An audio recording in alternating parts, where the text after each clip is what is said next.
Trying to lose weight? It's time to try Hers. At forhers.com/4u, you can access affordable, doctor-trusted weight loss treatments tailored just for you. These include oral medication kits or compounded GLP-1 injections. Through Hers, pricing for oral medication kits start at just $69 a month for a 10-month plan when paid in full up front. No hidden fees, no membership fees. You shouldn't have to go out of your way to feel like yourself. Hers brings expert care straight to you with 100% online access to personalized treatment plans that put your goals first. Reach your weight loss goals with help through Hers. Get started at forhers.com/4u to access affordable, doctor-trusted weight loss plans. That's forhers.com/4u, forhers.com/4u. Paid for by Hims and Hers Health. Weight loss by Hers is not available everywhere. Compounded products are not FDA approved or verified for safety, effectiveness, or quality. Prescription required. Restrictions at forhers.com apply.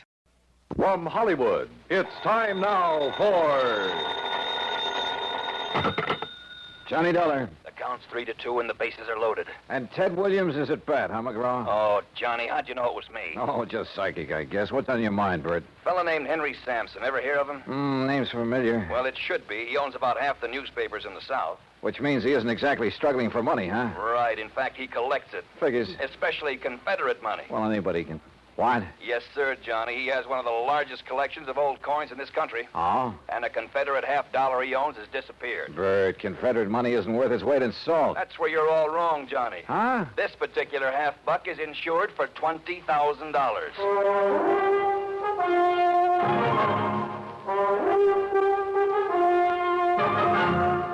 Bob Bailey in the exciting adventures of the man with the action-packed expense account. America's fabulous freelance insurance investigator. Yours truly, Johnny Dollar.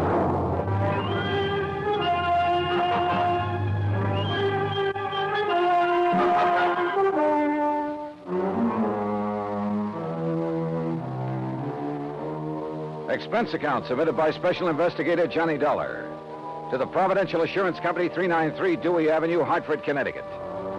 Following is an account of expenses incurred during my investigation of the Confederate Coinage matter.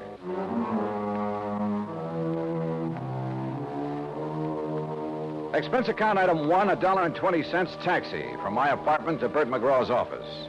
He was seated behind a haze of cigar smoke, reading a magazine. Oh, Johnny, come in. Hey, morning, Bert. Sit down. I was just reading about an old teammate of mine. Oh, who's that? Bob Feller. Feller? Yeah, he was a pretty fair country pitcher. Of course, he wasn't in my class. Cards? Yeah.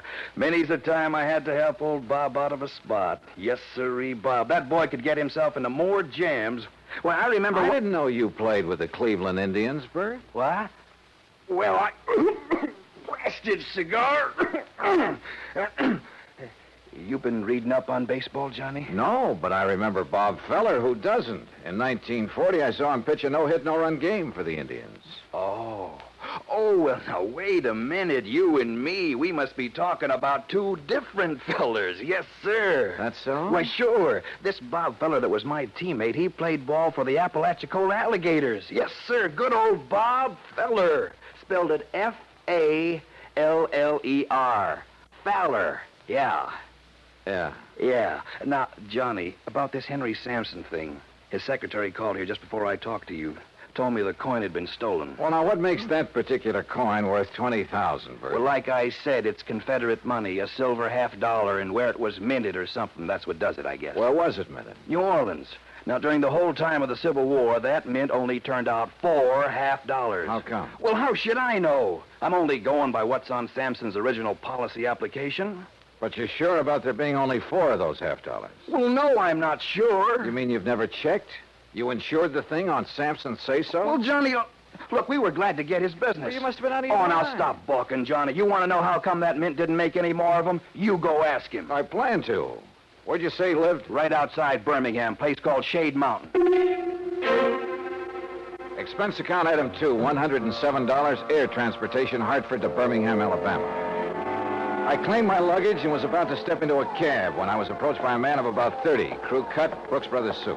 Mr. Dollar? Yeah, that's right. My name is Kopek, Michael Kopek. I'm Mr. Sampson's secretary. Oh, yeah. Your Mr. McGraw was good enough to tell me the time of your arrival. Are you all ready to go to Zora? Zora? According to the Bible, it was the village of Samson. Oh, yes. Only I'd like to check into a hotel and freshen up a bit first. That is, if you don't mind. Mr. Sampson would mind, sir. But look, I've been He aboard instructed me to assign you a room in the guest house. I'm sure you will find it more than comfortable, Mr. Dollar. This way, please.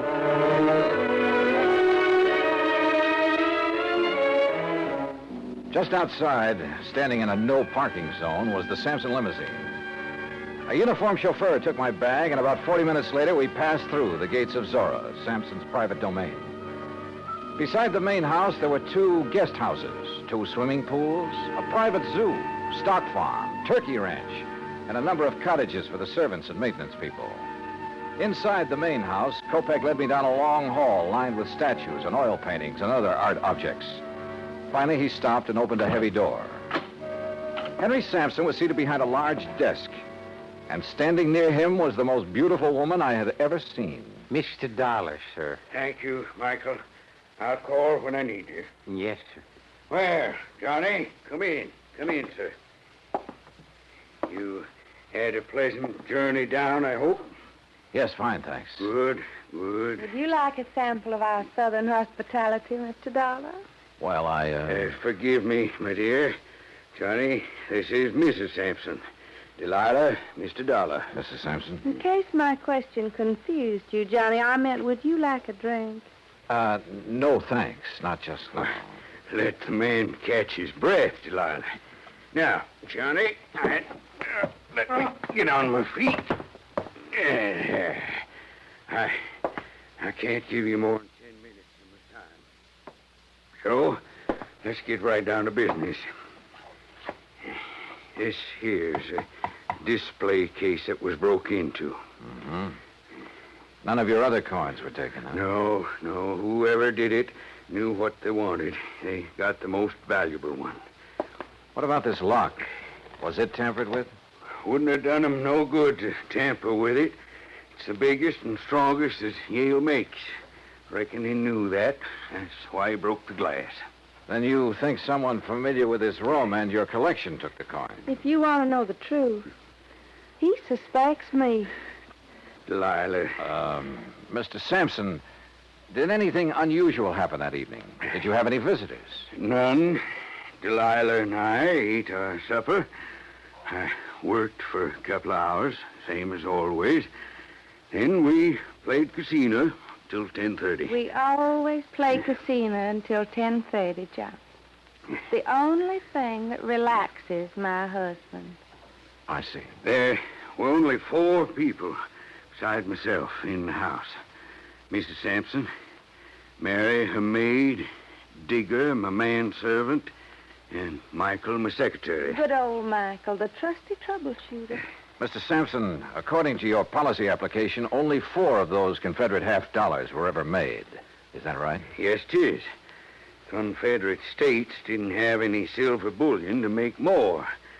Dirty Yankee blockade. Yeah. Could you give me a description of the coin, sir?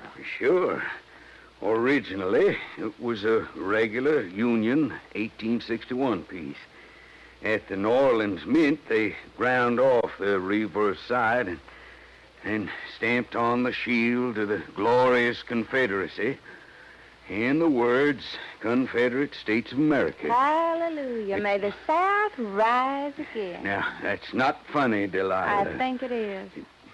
Don't you, Johnny? Well, I'm just... You just give me your answer later. Right now, I'm going to have another drink. You ready? Not yet, thanks. No, you don't know what you're missing. You'll have to forgive my wife, Johnny. She isn't herself this evening. I haven't been myself in several years. Not since I married this... You shut up, woman. Michael. Yes, sir? Mrs. Sampson is tired. Very tired. She wants you to take her to her room. Yes, sir. Well, see you at supper, Johnny. I'll have your supper sent up to Don't you. do me any favors, fat man. Get her out of here, Michael. Get her out before I... Sorry. But she... It's Sometimes... all right, sir. I understand. Do you? Good. Good man. Now then. Oh, that's better. Now, about the coin. President Jefferson Davis gave it to my great-grandpappy for his service to the cause. Are you sure of its value? Sure it's worth $20,000? Why, shoot, boy. My grandpappy turned down $10,000 for it back in 1879. Way things are now. It's got to be worth 4 times that. Well, what's the matter? Don't you believe me? I didn't say that. Well, then what are you looking at me so suspicious for? Well, Mr. Sampson, I have a hunch you're holding out on me. Johnny, you're getting paid money to find the person that took it. Now, you earn your pay. I'll try to. Only I'd appreciate some help. I'll give you help. In fact, already have. Like how? Like the gates to Zora. I've kept them locked ever since it happened. And until you find that coin, nobody leaves here. Those gates stay closed.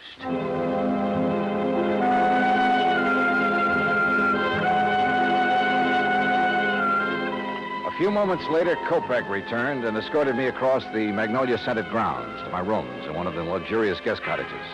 I unpacked, took a shower, then called Bert McGraw in Hartford.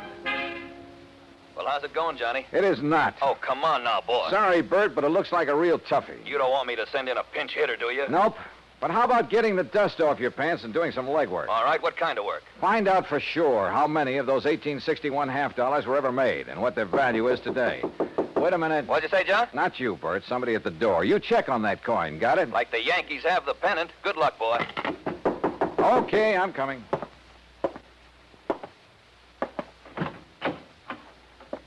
Yeah? Mr. Darla, Yeah, that's right. I'm Mary Williams, Miss Sampson's maid. And I'm Digger. Everybody just calls me Old Digger.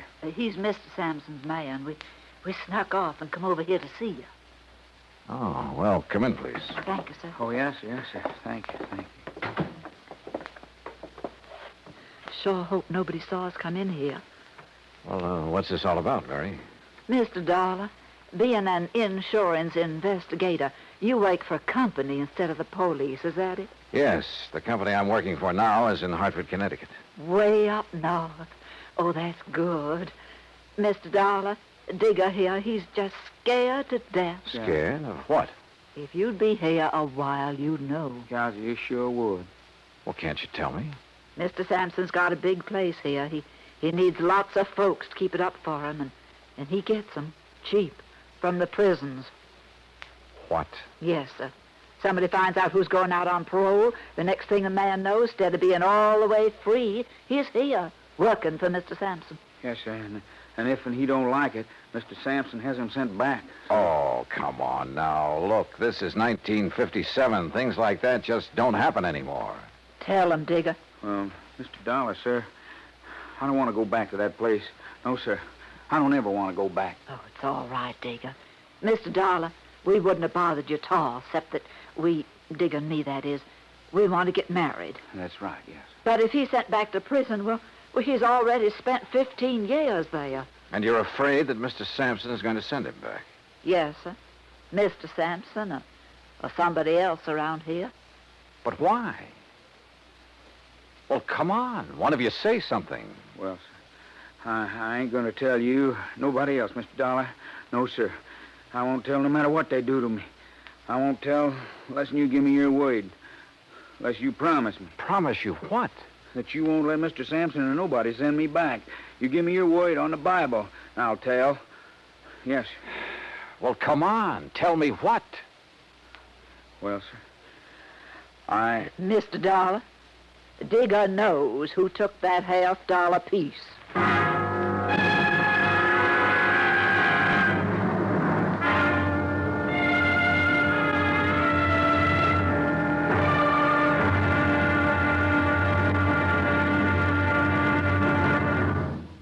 Act Two of yours truly, Johnny Dollar, in a moment. The American writer Christopher Morley once wrote, "When you sell a man a book, You don't sell him just 12 ounces of paper, ink, and glue. You sell him a whole new way of life, unquote. Now that goes double when you give, not sell, a book. But the gift of 550 books to little children increases the legacy tenfold. Near the end of 1960, the employees of the Chase Manhattan Bank started a people-to-people program with such a gift to school children of a town in Tanganyika. That's on the southeast coast of Africa. And to give you an idea how the books were received by the children, let me first quote from Francis Bacon. He's an English writer of a few centuries back.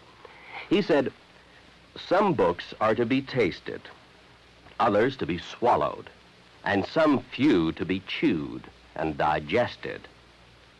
In the past, children in Tanganyika may have done a little tasting and chewing and a little swallowing and digesting. But there's one certain thing. They wound up devouring the books they received from the United States.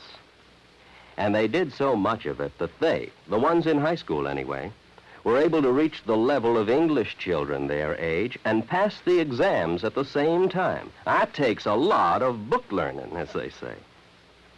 Now, the gift of these books from the United States of America may have seemed a small thing to the senders, but the boys in Tanganyika who received them know that they've opened a whole new way of life. They've greatly increased understanding in the classroom of freedom, the right of all men everywhere. And now, Act Two of yours truly, Johnny Dollar, and the Confederate coinage matter. I wanted to help Digger, the Sampson servant who claimed to have information concerning the missing Confederate $50. But I couldn't promise him anything without first knowing more about the part he had played, if any, in the theft of the coin. I did promise to think over his offer and let him know if I was interested by the next afternoon. Anyway, at 8 that evening, I joined Mr. Sampson and Kopek for dinner in the large dining room. After we'd finished our coffee, Sampson rose and excused himself. When you're ready, we got work to do, Michael. Yes, sir. Huh? See you in the morning, Johnny.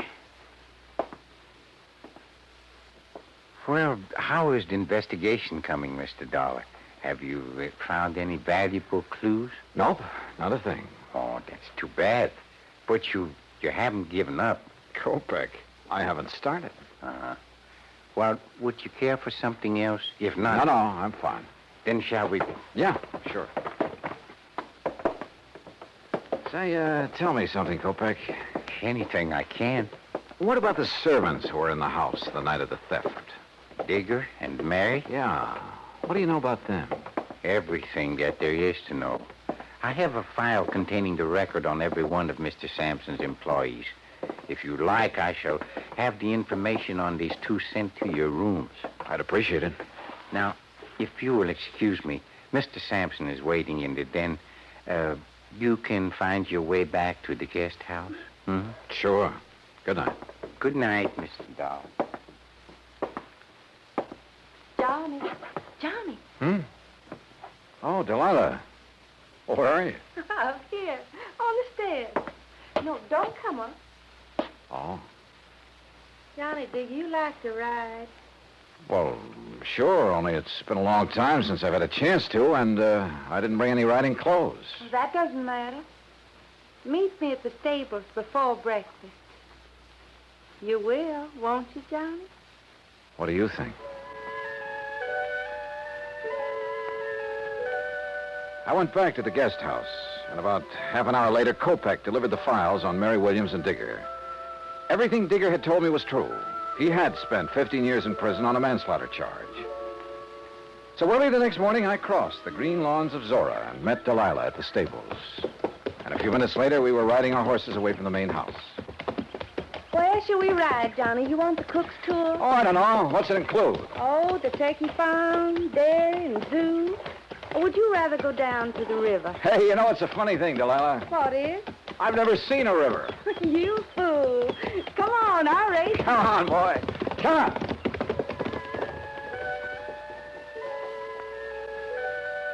Finally, when we reached the river, we dismounted. And she just stood there for a long moment, looking down into the water. Well? I guess I'm just reaching for something I can't have yet. You understand, John? Why did you marry him, Delilah? His money. Only I was fooled. Or made a fool of. How do you mean? Oh, he's a collector, Johnny. Of coins and paintings and people. Well, hadn't you noticed? I'm just another one of his possessions with all the rights and privileges of a statue. And you know why Sampson married me?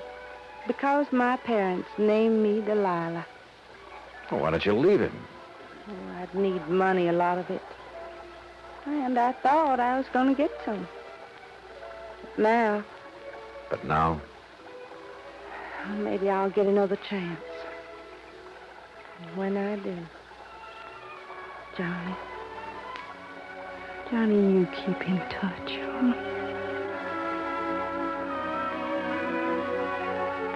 We rode on back, had breakfast, and I returned to my rooms in the guest cottage. Around 11 o'clock, I picked up the phone and called Bert McGraw again. Johnny, about time you called. Yeah, what'd you find out, Bert? Enough to know that I'm in trouble, and you got to get me out of it. Trouble? What kind of trouble? That Confederate $50. Do you know what it's worth? $5,000. What? But you insured it for 20. I know it, but look, Johnny, it wasn't all my fault. I mean, well, how did Sampson know about the dies? What dies? The dies a man named Scott made 500 of those $50 from back in 1879. That's what lowered the price of the original $50. You mean there are 500 of those $50 in existence instead of 4? 504. The 4 original ones made in 1861, the rest were made later.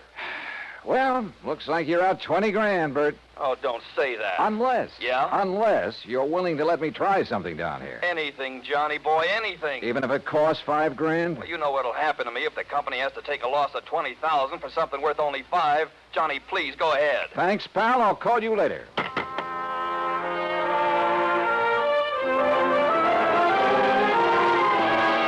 As soon as I could, I sent word to Digger and Mary, the 2 servants, asking them to come to the guest house.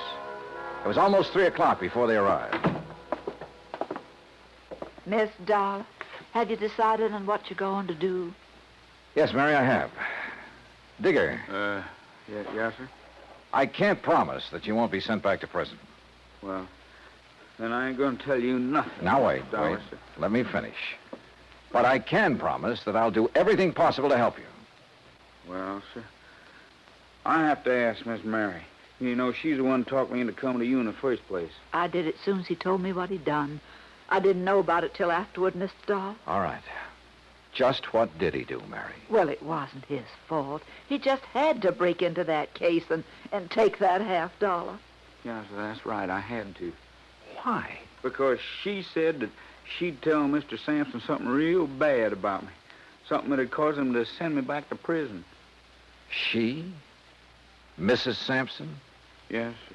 That's the truth, Mr. Dollar. I swear it. All right, Digger, go on. What happened after you took the coin? Well, sir, it all went like she said it would. I got hold of the $50 and ran on down to the river. Late that night, I was on my way back to where I was supposed to meet Miss Sampson and give it to her. Well, sir, then I tripped over something, and doggone if I didn't lose it. Oh, wait a minute. Come on now, Digger. You don't expect me to believe that. But it's the truth. Yes, sir. I had it in my hand, and when I fell, it flew out. And you can't find it? No, sir. No, sir. And I looked and looked. There's a good reason why he can't find it, Mr. Dahl. Oh? Yes, sir. And you come with us. We'll show you. They showed me, and I had to agree there was a good reason. I told Kopek I wanted to see Mr. Sampson. While I was waiting for him, Delilah came down the stairs from her room.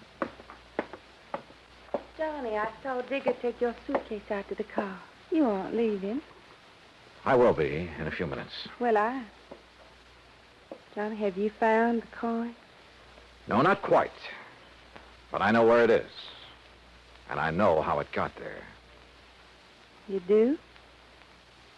Why did you do it, Delilah? Why did you make him do it? You ought to know by now, Johnny. I did it for the same reason I've done everything else in my life, for money. I thought I could use the money to get away from here. What'll you do now? I don't know. It's up to him. You do have to tell him, don't you? Yes, Delilah. I'm afraid I do. There's no other way. I mean, well, couldn't you say one of the servants... No, Delilah, don't you say it either. Okay, Charlie. See you around, huh? Sure. See you around.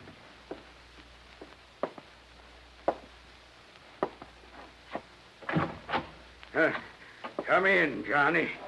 Come in. I hear you have news for me.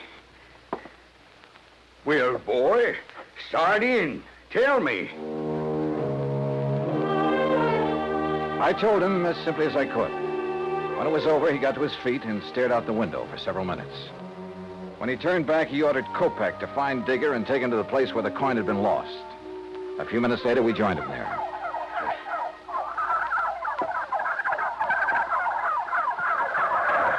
I can't believe it. This where you lost the $50, Digger? On the turkey farm? Yes, sir. Yes, Mr. Sampson, sir. Right over there. Well, why didn't you get in there and find it? Well, I told Mr. Dollar how come I couldn't, sir. Well, Dollar? He couldn't find it because when he dropped the coin, one of those turkeys swallowed it. Dollar, what do you mean, one of those turkeys swallowed it? Well, sir, just what I said. Turkeys will eat anything that glistens or shines that's dropped near them. And since Digger was cutting across this field when he dropped the coin... But, boy, do you realize there are 2,000 turkeys in there, and any one of them could have my $50? The $50 Jefferson Davis, president of the glorious Confederacy, gave my grandpappy. Any one of them could have it stuck in his skinny red neck? Yes, sir, it certainly could. Well, good. Now, you just tell me, how do you propose to get me my $50 back? You can't do it. You'll have to give me my insurance money. Yes, we know. That's why we're willing to buy the turkeys from you. What? Yes, sir. I'll give you $5,000 for the turkeys and guarantee to return the coin within 90 days, providing... Go on. Providing you allow Mary Williams and Digger to leave here and be responsible for the recovery of the coin. You mean you're going to let them tend the turkeys? I'm going to give them the turkey. What? Oh, Mr. Dollar, you're a good man. Digger, you hush up. Well, Dollar, you sly fox. Doggone, boy. You just got yourself 2,000 turkeys.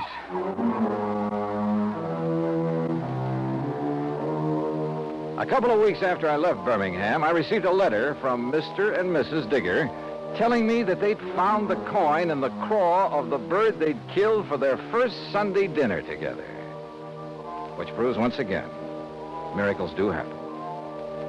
Expense account total, including transportation back to Hartford, $405.10. Yours truly, Johnny Dollar.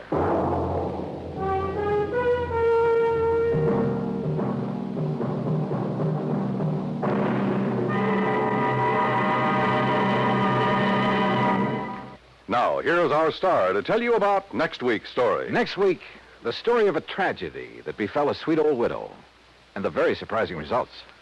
Join us, won't you? Yours truly, Johnny Dollar.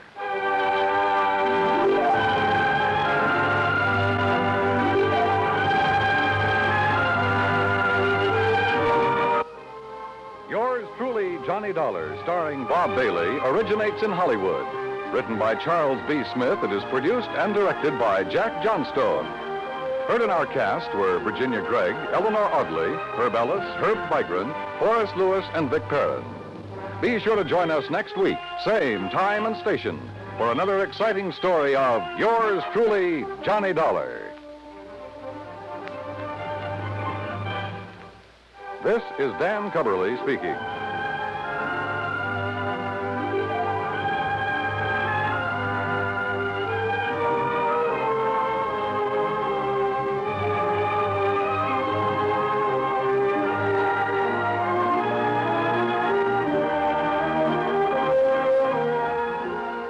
This is the United States Armed Forces Radio and Television Service.